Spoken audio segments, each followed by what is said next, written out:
วิดีโอที่เราต้องช่วยเหลือตัวเองพอน้ำเนาะกินเนี่ยกินนี่คือวิดีโอที่เราช่วยเหลือตัวเองเวลาที่เราอยู่คนเดียวก็มีผู้ใช้นี่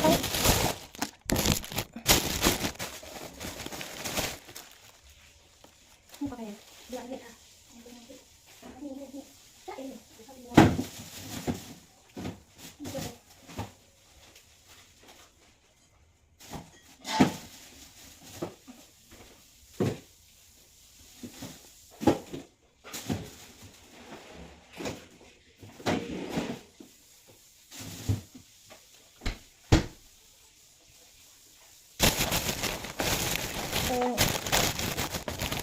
ใส่กระปุก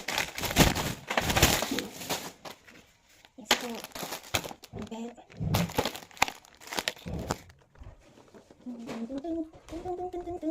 ตึ้งกระทางนี้แล้วแป้งแม่นี่กินดูกันนะนี่ไปล้างมือก่อนไปล้างมือปุ้มกันเป็นอะไรปุ้มกันเยอะนี่ใส่ตีนออกได้หลายอย่าง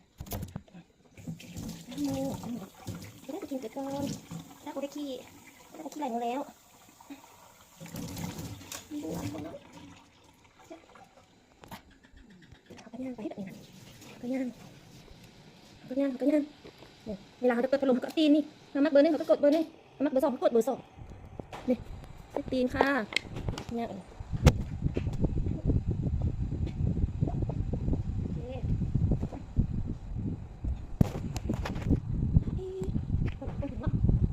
ฟังเพลงให้มันหิวใจ